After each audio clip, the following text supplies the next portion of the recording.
अस्सलाम वालेकुम। अज़बत उर्दू कोचिंग रतनगढ़ में मैं आप सभी का फिर से इस्तकबाल करता हूं, हार्दिक अभिनंदन करता हूं, स्वागत करता हूं। चलिए दोस्तों, सीधे टॉपिक पे बात करते हैं। आप लोगों का जो रिस्पॉन्स आ रहा है माशाल्लाह अच्छा रिस्पॉन्स है।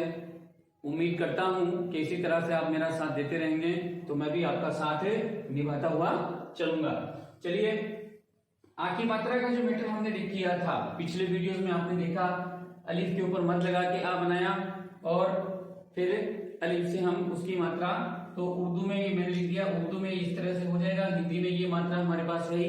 अब बात करते हैं इसकी, ये छोटे वाला ई जो है, हम अब इसकी बात करते हैं, इसकी मात्रा किससे होगी उर्दू के अंदर। आइए देखते हैं उर्दू के अंदर इसकी मात्रा हम किससे बनाएंगे। अलिफ के नीचे हम क्या लगाएंगे, अलिफ के नीचे हम जेर लगाएंगे।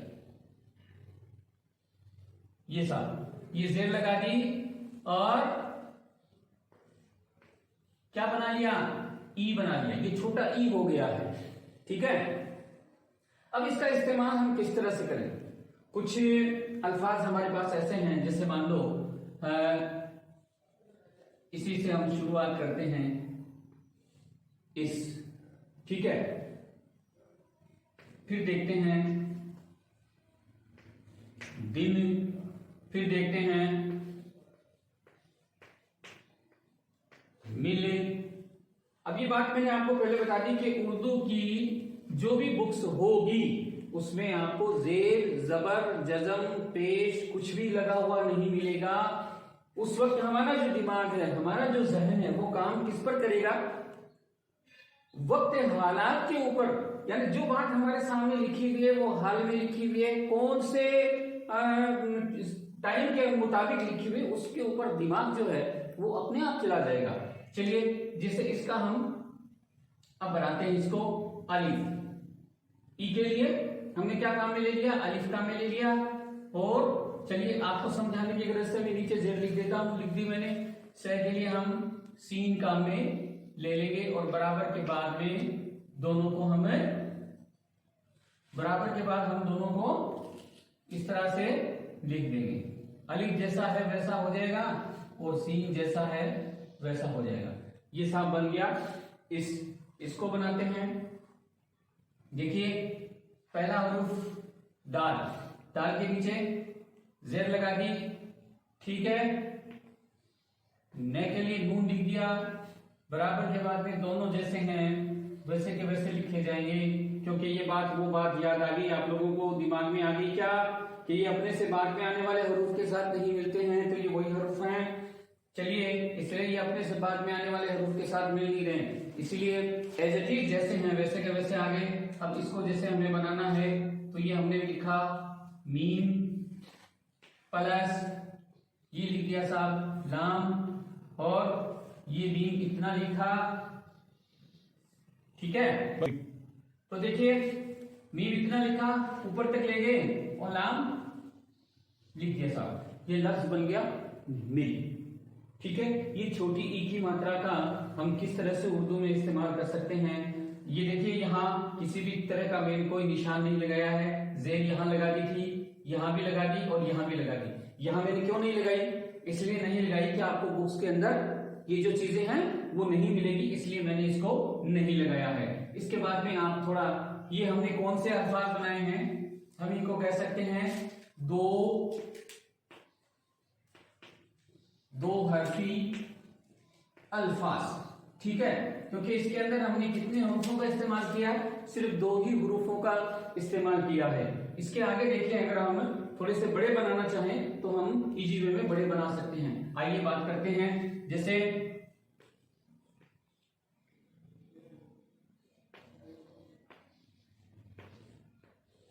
मिलन, ठीक है।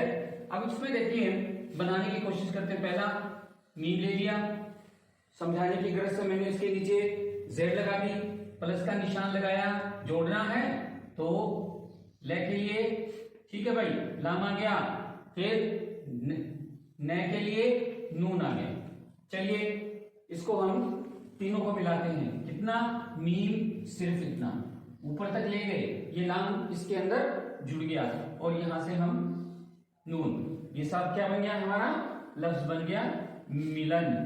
ठीक है, ये 3 हरफी अल्फाज हो गए, इसमें 3 हरफ है, 3 हुरूफ का हमने हुरूफ का एक ही बात है, 3 हुरूफ का हमने इस्तेमाल किया, मीम लाम और नून, ये बन गया साहब मिलन। इसके अंदर ये भी कह सकते हैं ये बगैर मात्रा में भी आ गए हैं, बगैर मात्रा के अल्फाज में भी ये काम कर रहे हैं साहब। चलिए इसके बाद हम बात करते हैं कोई इसके दिगर अल्फाज हम बनाना चाहें, 2 हरफी से बढ़ा करके भी हम बना, 3 हरफी का बना दिया। मान लो यहां अगर हम कह दें कि इस तरह का कोई हमारे पास है कि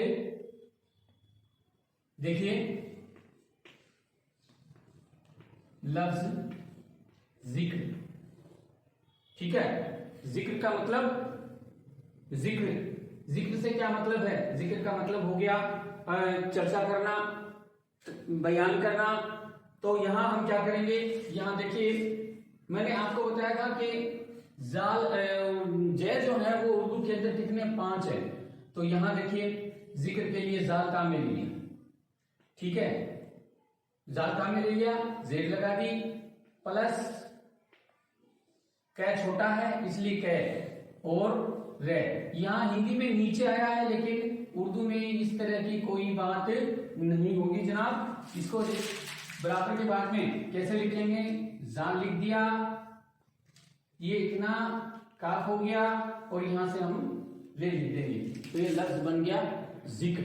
ठीक है, तो अब देखिए इसके अलावा जैसे हमें लिखना है हासिल, क्या लिखना है जी, हासिल। अब इसमें ये चीज भी शामिल आ गई है, आ की मात्रा भी आ गई, यानी है के बाद में आ की मात्रा हमने लगाई है, फिर से के हमने छोटी की मात्रा लगा दी, हासिल। इसको देखिए साहब कैसे बनाएंगे, पहला हुरूफ हम काम में लेंगे है। चलिए ये मान लो ये हमारे पास हासिल, हमने क्या लिखा हासिल, ठीक है, इसमें है, आवाज कहां से आ रही है, गले से आवाज आ रही है, इसलिए हम इस हे का इस्तेमाल करेंगे। और इसमें 2 चीजें हो गई, आ की मात्रा भी शामिल हो गई और छोटी ई की मात्रा भी इसमें शामिल हो गई है। आइए इसको बनाते हैं, है मैंने बड़ा है लिखा है, अब अलिफ लिख दिया, आ की मात्रा के लिए मैंने क्या लिखा, अलिफ लिखा। अब आइए यहां देखिए इससे पहले से आया था तो हमने सीन का इस्तेमाल किया था, लेकिन अब यहां भी से है और इस से में कोई फर्क नहीं है, लेकिन उर्दू में फर्क हो गया था। यहां लफ्ज आ रहा है हासिल, सिल न कि से। छोटा जो ये से है स्लेट वाला, इसमें हल्की सीटी की आवाज आती है, ठीक है, इसमें नहीं आएगी। जबान को अपनी कंट्रोल में, मतलब कहां से, आगे वाले हिस्से को दबाते हुए हम बोलेंगे हासिल सिल। चलिए इसके लिए हम क्या काम में लेंगे, स्वाद काम में लेंगे साहब, इसके लिए, इस से के लिए, इसमें उसमें कोई फर्क नहीं है, लेकिन उर्दू में आते ही फर्क हो गया। अब आइए क्या लिख दिया, ले के लिए लाम लिख दिया, बराबर के बाद में जनाब हम इनको मिलाना चाहेंगे तो ये इस तरह से मिल जाएगा और लफ्ज बन गया हासिल। हासिल, हासिल का मतलब प्राप्त करना, मिलना, ये हो गया सब। ठीक है, इसके बाद में देखिए एक लफ्ज और बना देता हूं,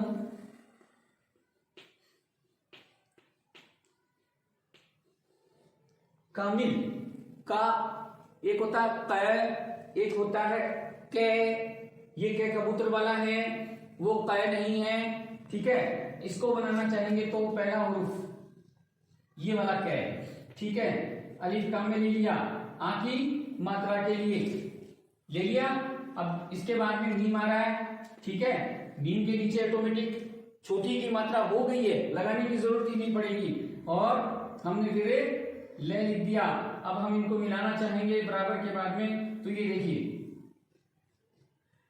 ये दूसरी एबीसीडी के बी की तरह मैंने एक शक्ल बना दी है, किसकी तरह, दूसरी एबीसीडी के बी की तरह, और यहाँ ये तिरछी लाइन इसके अंदर डाल दी तो ये का बन गया। कैसे का, कै कितना है यहाँ, सिर्फ इतना, ये कै इब्तिदा, ये शक्लें हैं, ठीक है, ये का हो गया, और ये मैं, और ये लांग हो गया साहब।